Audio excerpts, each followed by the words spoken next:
Compulsory नहीं है। आपका ऑफिस जाना कंपलसरी है, आपका बिजली का काम देखना कंपलसरी है, इनको बच्चों को पढ़ाना कंपलसरी नहीं तो आपकी शारीरिक व्यवस्थाएं सब बिगड़ जाएंगी। कहाँ से खाना मिलेगा, कहाँ से कपड़े मिलेंगे, कहाँ से रहने के लिए मकान मिलेंगे, कहाँ से पैसा नहीं मिलेगा तो सब कोई काम नहीं चलेगा। हम शरीर के लिए सभी उपाय करते हैं ना, जितने भर उपाय हम करते हैं सब शरीर को रखने के लिए उपाय करते हैं, पर आत्मा को रखने के लिए, आत्मा को स्वस्थ रखने के लिए हमें क्या उपाय करना चाहिए? आत्मा कैसे खुश रहे? क्या आत्मा जो हम शरीर के कार्य करते हैं, सर्विस करते हैं पेट के लिए, उससे हमारी आत्मा प्रसन्न रहती है? नहीं रहती। कभी कभी कुछ काम गलत भी होते हैं, वो तो पेट के लिए करना पड़ सकता है। कभी कभी मन या आत्मा हमारी कुछ कामों करने के लिए नहीं कहती, फिर उसे करना पड़ता है। हाँ, नहीं कहती, वो तो ज़बरदस्ती करना ही पड़ेगा। भूख लगेगी तो भोजन करना ही पड़ेगा।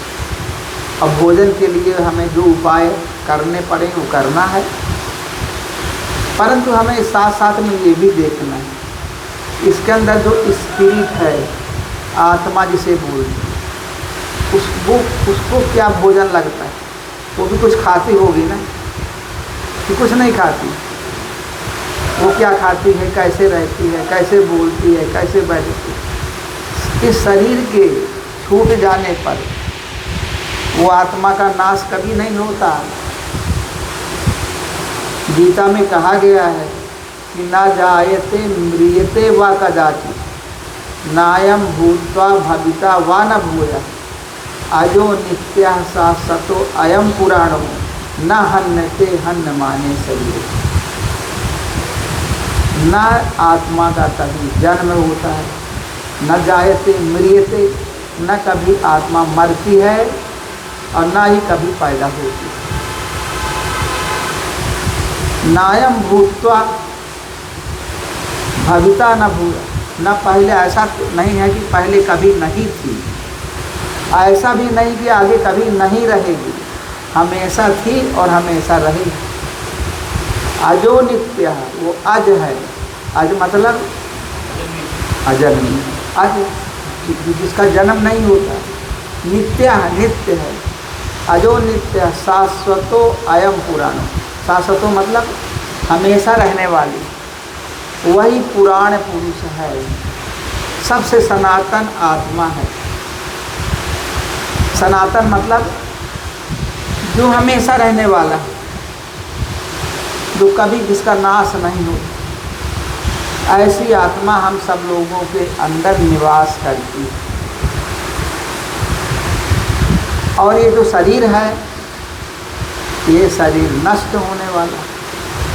इसको कितना भी आप पालिए पोसिए, इसकी हिफाजत करिए, इसको अच्छे तरीके से रखिए, लेकिन ये हमारा साथ नहीं देने वाला। ये हमें कुछ समय के लिए मिला है, कुछ समय के लिए, थोड़े समय के लिए मिला, फिर ये शरीर हमारा साथ छोड़ देगा। तो जब हमारा शरीर हमें छोड़ देगा तो हमें क्या करना चाहिए? हमें क्या उपाय करना चाहिए? इस शरीर से हमें कुछ काम लेना चाहिए कि नहीं लेना चाहिए? खाना पीना रहना तो ठीक है, वो तो करना पड़ेगा, इसके साथ साथ में कुछ एक्स्ट्रा वर्क भी करना पड़ेगा। क्या एक्स्ट्रा वर्क करना पड़ेगा? ये हमें शरीर क्यों मिला है? मिलने का कारण क्या है? हमारे संत लोग कहते हैं, महात्मा लोग कहते हैं कि बड़े भाग मानुष तन पावा, सुर दुर्लभ सद ग्रंथन। बड़े भाग से ये मनुष्य का तन मिला। ये देवताओं को भी दुर्लभ है। यह तन करी फल है। इस शरीर को प्राप्त करने का फल क्या है? हमें इस शरीर को प्राप्त करके क्या करना चाहिए? यह तन करी फल, विषय न भाई, विषय भोगों में नहीं लगाना है। निष्कर्ष दे दिया ना उन्होंने। यह तन करी फल, इस शरीर को प्राप्त करने का जो फल है वो विषय भोगों में नहीं लगाना है। स्वर्ग स्वल्प अंत दुखदायी। अगर हमने थोड़ा सा भी भोग किया तो फिर क्या होगा, दुख देने वाला है। चाहे भले हमें स्वर्ग मिल जाए भोग करने से, लेकिन अंत में वो भी दुख देने वाला है। अब आपके समझ में आ गया होगा कि शरीर को प्राप्त करने का क्या परिणाम होना चाहिए।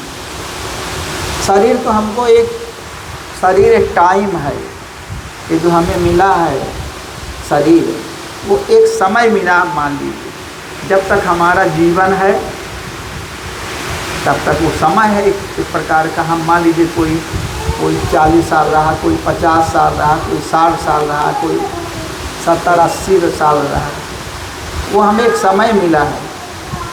उस समय को पा कर के हमें परमात्मा को प्राप्त करने का उपाय करना है। इसके अंदर वो जो रहने वाली स्पिरिट है, आत्मा है, उसको जानने का प्रयास करना है।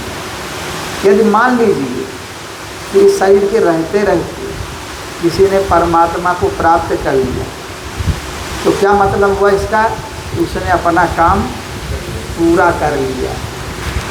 और यदि परमात्मा को प्राप्त नहीं किया हमने, तो अभी हमारा काम पूरा नहीं हुआ, हमें फिर संसार में आना पड़ेगा। पुनरपि जननम पुनरपि मरणम पुनरपि जननी जठरे शयनम ये संसारे खलु दुष्कारे कृपया पारे पाहि मुरारे भज गोविंदम गोविंदम भज मूढ़मते प्राप्ते सन्निहिते मरणे नहीं रक्षति दुमकी। कहते हैं कि बार बार माता के गर्भ में जाना, अब बार बार पैदा होना, ये चक्र चलता है, ये साइकिल है। जब तक हम इसके अंदर जो रहने वाली आत्मा है, जब तक अपने अंशी परमात्मा से नहीं मिल जाएगी, तब तक ये जन्म मरण का चक्कर चलता है। इस जन्म मरण के चक्कर से छूटने के लिए हमें भगवान का भजन करना पड़ेगा, हमें भगवान को जानना पड़ेगा, समझना पड़ेगा। यही इसका लक्ष्य है। खाना पीना रहना, ये तो शरीर के स्वाभाविक गुण हैं। आपके पास जो विद्या होगी, जो गुण होगा, उसके अनुसार आपको भगवान सब दे देंगे।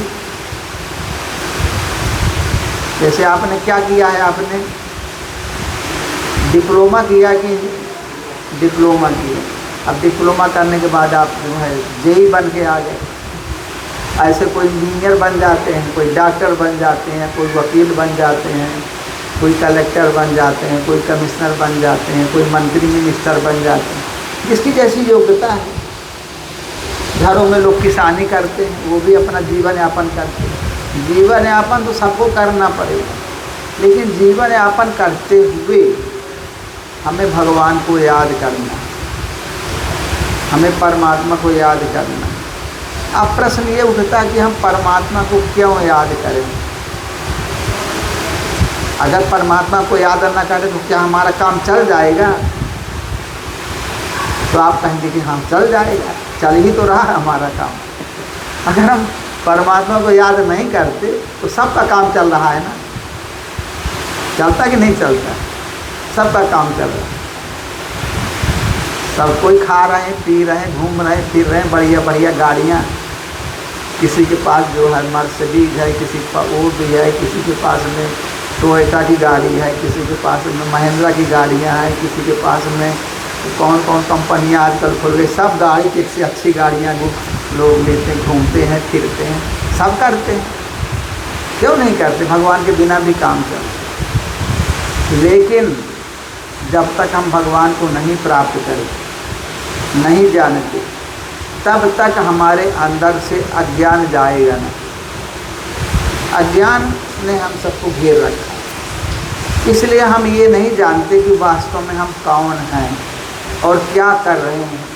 ये जगत क्या है, माया क्या है, ईश्वर क्या है, जीव क्या है, इस बात को समझना शेष रह गया। इसको जानना पड़ेगा। और जब तक नहीं जान जाएंगे तब तक ये चक्र संसार का चलता रहेगा, उसी में हम लोग घूमते हैं। हम लोग जो है परमात्मा के अंश हैं। हमारे संत लोग कहते हैं कि ईश्वर अंश जीव अविनाशी, चेतन अमल सहज सुख राशि।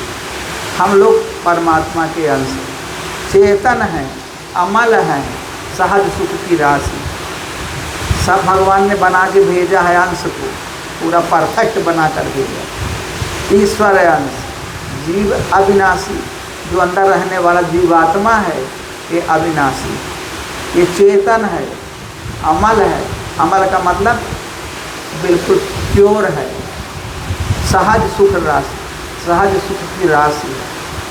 तब माया बस भयउ गुसाई, बधेउ कीर मरकट की। तब तोता और बंदर की तरह ये माया मोह के कारण संसार में फंस गया। ऐसा लगता है ना? नहीं लगता भी।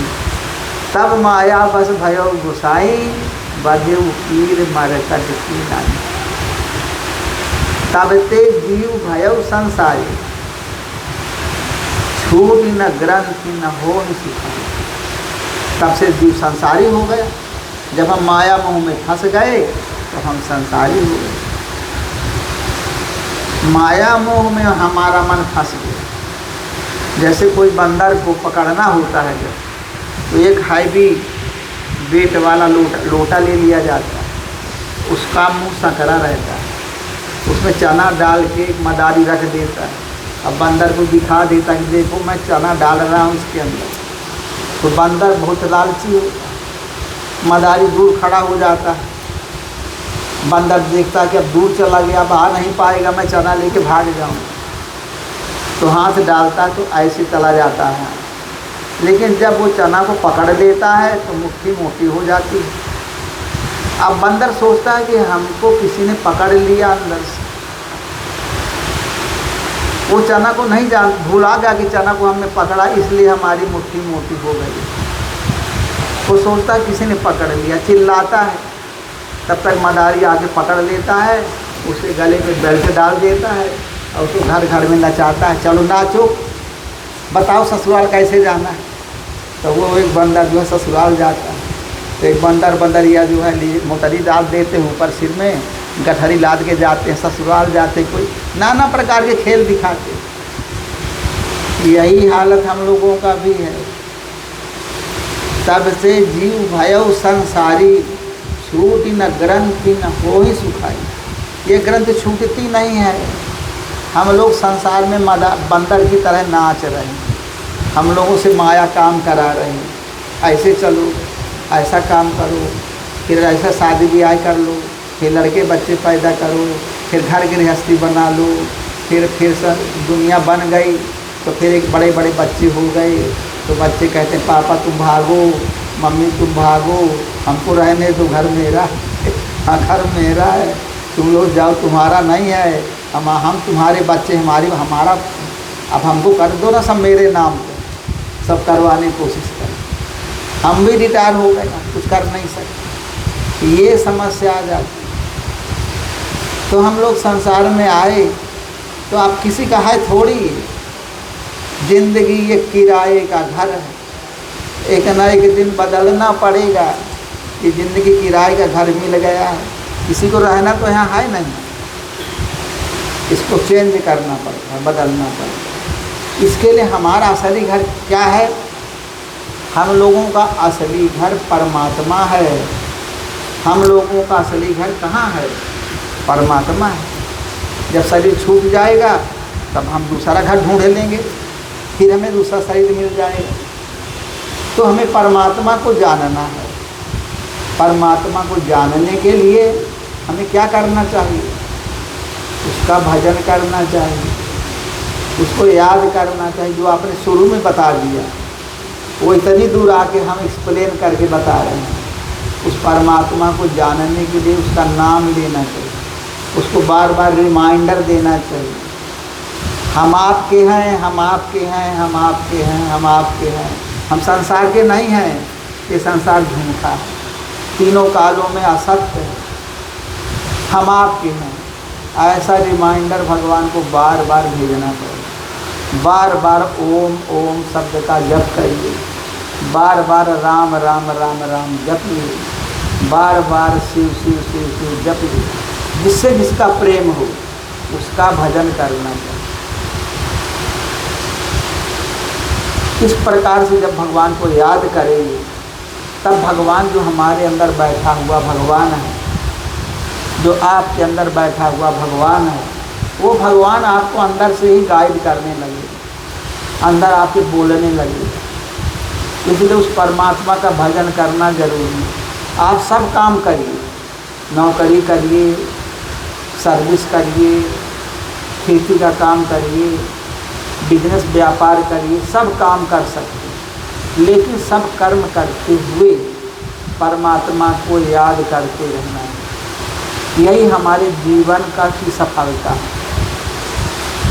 हम कैसे माने कि हमारा जीवन सफल हो गया? हम दुनिया में आए तो हम सफल हो गए, दुनिया में आने का हमें फल मिल गया। फल कब मिलेगा? जब हम भगवान को अपने अंदर प्राप्त कर लेंगे, देख लेंगे, तब हमारा जीवन सफल माना जाएगा। आई बात समझ में? आप लोग टीचर हैं ना, टीचरों को समझना चाहिए। बच्चों को कोई पुस्तक देते हैं चरित्र के लिए, चरित्र विकास के लिए कोई पुस्तक पढ़ाते हैं? कुछ नहीं पढ़ाते। क्या पढ़ाते हैं आप? मैथमेटिक्स और साइंस है। अरे ये सब शिक्षा देते हुए चरित्र की शिक्षा देना चाहिए, जो जिसके कारण आज पूरा समाज आतंकित होता जा रहा है। उसे कोई शिक्षा दे रहे हो बच्चों को? आज का बच्चा कल का नागरिक बनेगा, तो अपने जो सिखाएंगे वही करेगा ना आगे चलकर। तो बच्चे को अच्छी शिक्षा दिया जाए, कुछ नैतिक शिक्षा दिया जाए, कुछ अच्छे विचारों की शिक्षा दिया जाए। ये नहीं पढ़ाते हैं।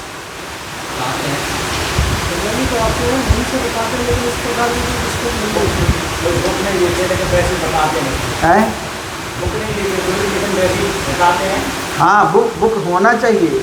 अच्छे अच्छे संत महात्माओं की पुस्तकें होनी चाहिए।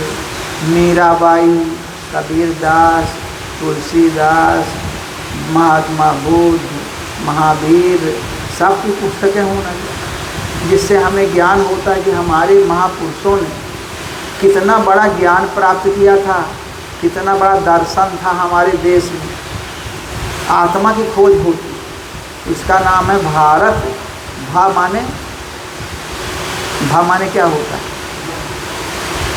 अब हम गाड़ी अटक जाती है बीच में, क्या होता है? आप लोग बोलिए, कोई माई लोग, कोई नहीं बताएंगे। भा माने होता है प्रकाश, भा माने होता है प्रकाश। भा माने क्या होता है? प्रकाश। रत माने लगा हुआ। जिस देश का हर व्यक्ति प्रकाशित हो रहा है, प्रकाश में लगा हुआ, यानी ज्ञान में रत है, जिस देश में हर व्यक्ति ज्ञान को प्राप्त करने में लगा है, उसका नाम है भारत। देखिए, शब्द से ही उसका अर्थ निकल आता है। भा माने प्रकाश, रत माने लगा हुआ। जो ज्ञान में लगा हुआ, यह संसार में क्यों आए हैं और फिर हमें कहाँ जाना है, हमें क्या करना चाहिए, क्या नहीं करना चाहिए, इन सब बातों को जहाँ पर विश्लेषित किया जाता है, बताया जाता है, उसका नाम है भारत। तो सब लोग करते हो भगवान का भजन? नहीं करते। देखो, धीरे धीरे बोलते, जो उन्हें सुन भी ले, नहीं भी सुने। अरे बच्चे हो अभी, तुम लोग करोगे तो तुम्हारे जो फॉलोवर्स होंगे, स्टूडेंट होंगे, वो भी अच्छी शिक्षा ग्रहण करेंगे। जो हम लोग बात बता रहे हैं, ये बहुत हाई लेवल की चीज़ है। ये संसार के ज्ञान से ऊपर वाला ज्ञान है। जहाँ संसार के ज्ञान का इंड होता है, वहाँ से अध्यात्म विषय चालू होता है। यहाँ से है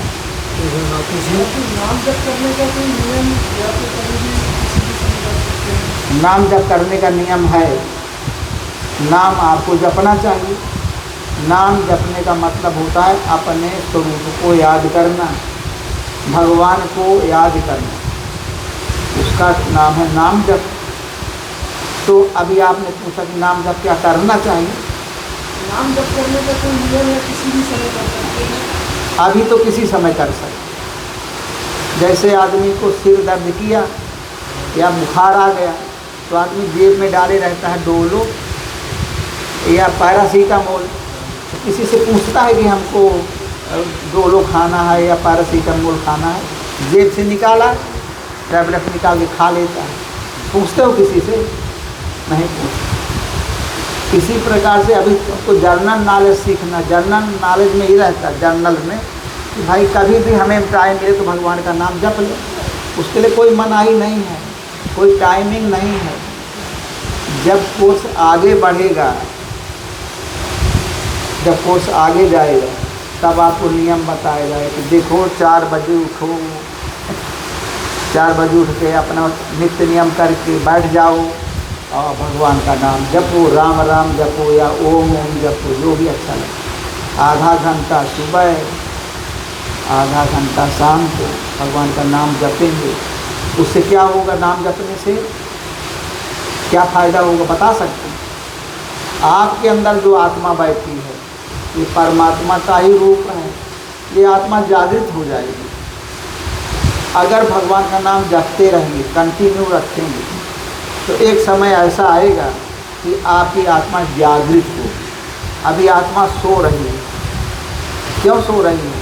क्योंकि आप याद करते नहीं। मोह निशा सब सोवन हारा, देखहि स्वपन अनेक प्रकारा, यही जग जामिन जागन जोगी, परमार्थी प्रपंच देवी। मोह रूपी रात्रि में सब कोई सो रहेगा, मस्ती है।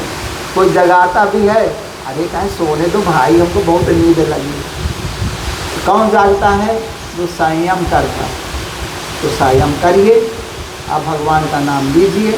सुबह उठकर आधा घंटा सुबह, आधा घंटा शाम। किसका नाम जपना है?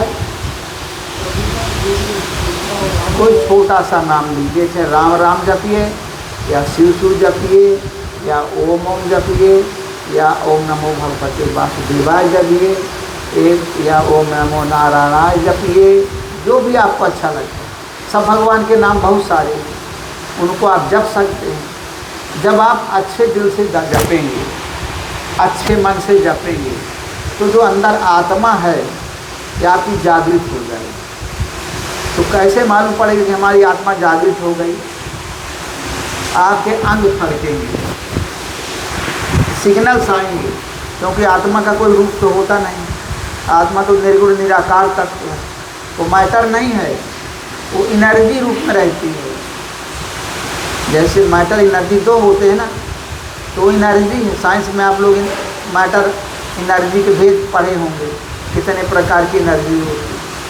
Electrical energy, mechanical energy, magnetic energy, light energy, कितनी एनर्जी होती है?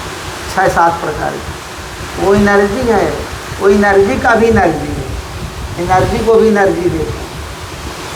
वो परमात्मा को जब आप याद करेंगे तो आपके अंग फड़कने लगेंगे ऐसे। अब प्रैक्टिकल करके देख लेना। अगर सच्चे दिल से जपोगे तो, और सच्चे दिल से नहीं जपोगे तो कुछ नहीं होगा। मन हमारा माला तो कर में फिरे, जीभ फिरे मुख माय, अब मनवा तो चौंतीस फिरे, यह तो सुमिरन नाय। माला हाथ में फिरेगा और जीभ मुख में फिर रहा है, अब मन चारों तरफ घूम रहा है, इसको सुमिरन नहीं कहते। मन से, हृदय से भगवान का भजन करिए। भगवान आपके अंदर बैठा है, अंग फड़केंगे, अच्छे स्वप्न आएंगे, तो समझ लीजिए कि हमारा जो डायरेक्शन है भजन करने का वो सही दिशा में चल रहा है। तो आप जपते जपते जपते जपते आपके अंग फड़केंगे, कहीं दाहिना कहीं बायां, कहीं दाहिना कहीं बायां, कहीं दाहिना हाथ कहीं बायां हाथ, कहीं दाहिना पर कहीं बायां पर। इसका मतलब कुछ हलचल चालू हो गई। भगवान हमको कुछ बताना चाहते, लेकिन हम उसको समझ नहीं पा रहे हैं। फिर धीरे धीरे जब बहुत टाइम हो जाएगा तो समझने लगेंगे। हर संकल्पों के साथ में आप ये अंग फड़केंगे। फिर आपको स्वप्न भी आएंगे, अच्छे अच्छे स्वप्न भी आएंगे। तो धीरे धीरे प्रोग्रेस होती है। इतना अगर कर लें तो आपकी प्रगति होगी। ये प्राइमरी स्टेज की बात हम कर रहे हैं, शुरू में ऐसा हो। अभी आप लोग कुछ करते नहीं हैं, करें, शुरू करें तो आगे गाड़ी बढ़ने लगेगी। करना है, नहीं करना। तुम भैया का ही हाथ उठा रहे हो? क्वेश्चन है? क्या क्वेश्चन? जैसे हमारे जो ऋषि मुनि हैं या और भी लोग हैं जो ज्ञान प्राप्त कर चुके हैं, उनके विचारों में क्यों इतनी भिन्नता है? उनके विचारों में इतनी भिन्नता क्यों? किनके विचारों में?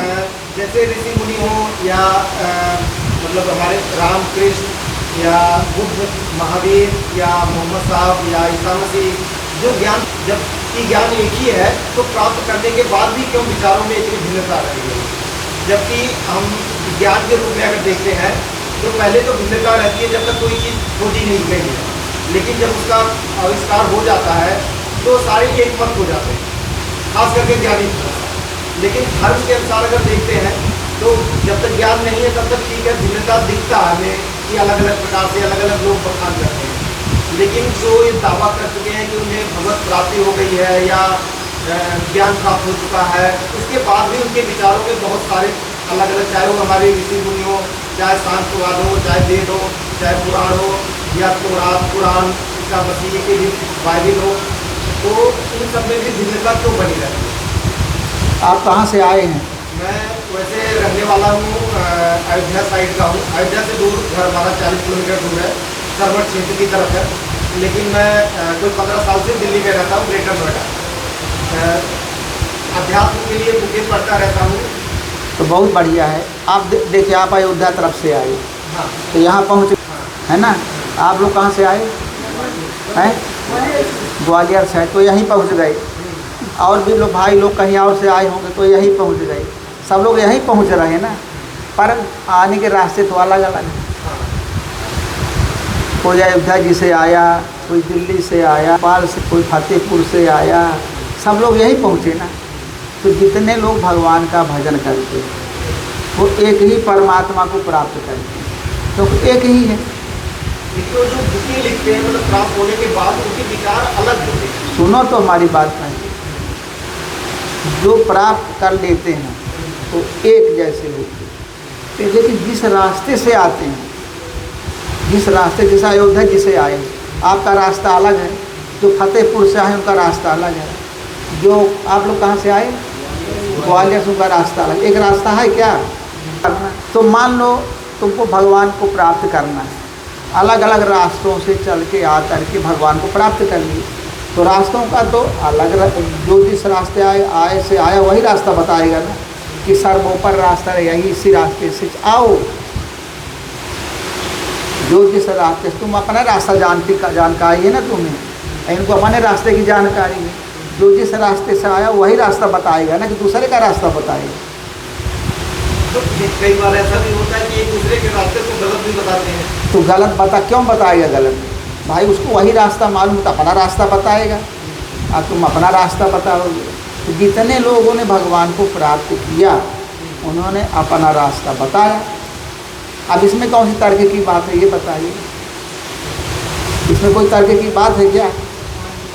जो आप जिस रास्ते से आए वही उसी रास्ते का ज्ञान होगा ना, और जो जिस रास्ते से आए उनको वही के रास्ते का ज्ञान होगा। इसमें भी कोई तर्क की बात है क्या? कोई बात नहीं है। अपने बुद्धि को सही करिए। दूसरा क्वेश्चन ये था कि जैसे बोलते हैं कि पदार्थ और आत्मा एक ही है, मतलब सब कुछ एक ही है। तो एक बार के लिए मैं मान भी लेता हूँ कि सारे पदार्थ एक ही है, एक से ही सारे पदार्थों का बना हुआ है। लेकिन आत्मा तो भिन्न भिन्न रहती है। अगर इसका एक मान लेंगे तो अपना अस्तित्व ही खो देंगे। अगर मैं को छोड़ दूँ एक बार के लिए और सारे आत्मा एक मान लो, तो फिर किसका कल्याण करना और किससे कल्याण करना? तो जब ये निर्जीव चीज़ में कोई मतलब वो नहीं होता तो विरोध नहीं करेंगे एक मानने से। लेकिन आत्माएं तो सारी अलग अलग हैं। अगर मैं वेद की या बुकें शांतवाद जैसी बुकों को मान लेता हूँ कि एक है, तो फिर मैं किसका कल्याण करूँगा और किससे कल्याण करूँगा? अगर एक ही है तो मैं खत्म हो गया तो फिर कल्याण किसका है?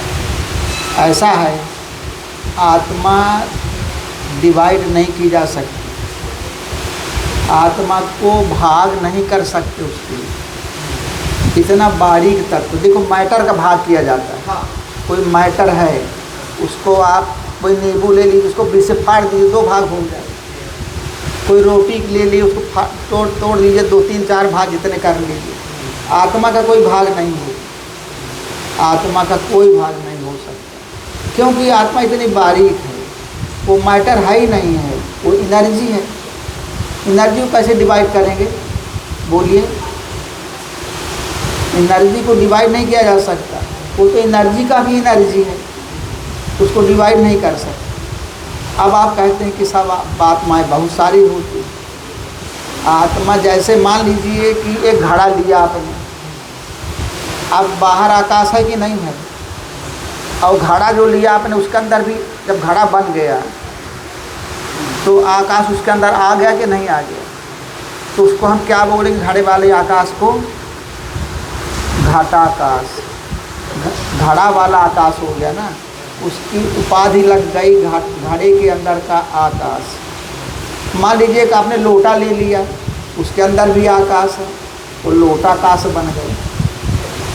मान तीसरा कोई बर्तन ले लिया, जितने बर्तनों में को आप लेंगे सबके अंदर आकाश है, तो जैसे जो बर्तन लेंगे उसके अंदर वही आकाश बन जाएगा। इसी प्रकार से जो जैसा शरीर बन गया, आत्मा एक है, लेकिन आत्मा जिस शरीर से ढक गई उसका वही रूप बन गया। मैं कहूँ तुम उसके अंदर के जीवात्मा रूप में रहते हो। जीवात्मा तुम्हारे अंदर वो आकाश आ गया ना, आत्मा तुम्हारे अंदर आ गई, तो हो गया तुम जीव। जीव जिसे जानते हो, जिसे कहते जीव आत्मा। जो आत्मा जीवन से कनेक्ट रहती, जुड़ी रहती, तो कहते हैं जीवात्मा। अब अगर तुम चाहो भजन करो भगवान का, तो तुम ईश्वर को भी प्राप्त कर सकते हो, तो तुम फिर कहलाओगे ईश्वर आत्मा। अगर तुम और भजन करो और परमात्मा को प्राप्त कर लो, तो तुम संत हो जाओगे, महात्मा कहलाओगे, महान आत्मा। एक ही व्यक्ति सब कुछ बन सकता है भजन की ताकत से। महात्मा बुद्ध ने अपने भजन से प्राप्त किया ना, गोस्वामी जी ने अपने साधना से प्राप्त किया ना, संत हुए। तो जो अपनी साधना से आप भी आगे बढ़ सकते, आप प्रैक्टिकल करके आप देख लीजिए, यदि मैं झूठ बोल रहा। जैसे बुद्ध भगवान को ईश्वर की शक्ति को नकारते हैं एक बात के लिए, क्या चीज़? बुद्ध भगवान का जो कंसेप्ट है वो ईश्वर की शक्ति को नकारते हैं इस बात के लिए, राम और कृष्ण इन सबको, और एक कोई नहीं नकारता है, सबकी समझ में फर्क है। हाँ, वही जानना है कि फर्क क्यों प्राप्त होने के बाद। फर्क इसलिए होता है कि जब कोई परमात्मा को प्राप्त करता है तो जिस तरीके से जाता है, जैसे देखता है, आत्मा का कोई रूप नहीं है, आत्मा तुम स्वयं ही हो। सबके अंदर जो आत्मा वो परमात्मा ही है। उस आत्मा को जब देखते हैं तो उनके समझ में नहीं आता क्या है, वो तो निर्गुण निराकार निरवय तत्व है। तो कोई कहता है कि आत्मा शून्य रूप, कोई कहता है ये विष्णु रूप है, कोई कहते हैं शंकर रूप है, कोई कहते हैं मोहम्मद रूप है, कोई कहते हैं ताओ रूप है, कोई कहते हैं यीशु रूप है, कोई कहते हैं कन्फ्यूशियस रूप है। जितने लोग हैं उतने भगवान बन जाते हैं।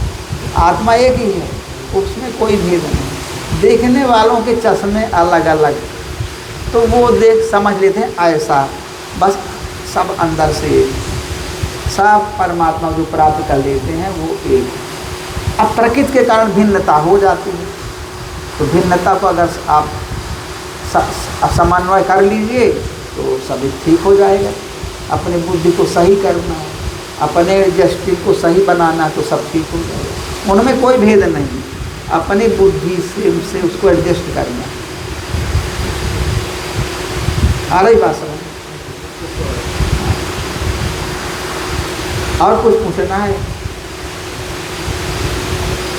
नहीं पूछना? बस यही है अब ऐसा है कि आप सब लोग 12:30 बजने वाला है, अब यहाँ भोजन प्रसाद का टाइम हो रहा है। राम कृपा बिन सुलभ न सोई, बिना सत्संग के विवेक तो होता नहीं। तो भाई थोड़ा बहुत सत्संग की आवश्यकता पड़ती कि नहीं पड़ती? आप लोग कहाँ कहाँ से आके इकट्ठे हो गए, तो कुछ ज्ञान की बातें होना चाहिए कि नहीं होना चाहिए? हाँ, तो ज्ञान की बातें हो गई हैं। अब चलेंगे थोड़ी देर में भोजन प्रसाद ग्रहण, शरीर स्वस्थ रहेगा तभी ना भगवान का नाम लेंगे। तो चलिए सब लोग भगवान का भोजन करने के लिए चले, सत्संग का समय समाप्त होता है। ओम श्री सद्गुरुदेव भगवान की जय।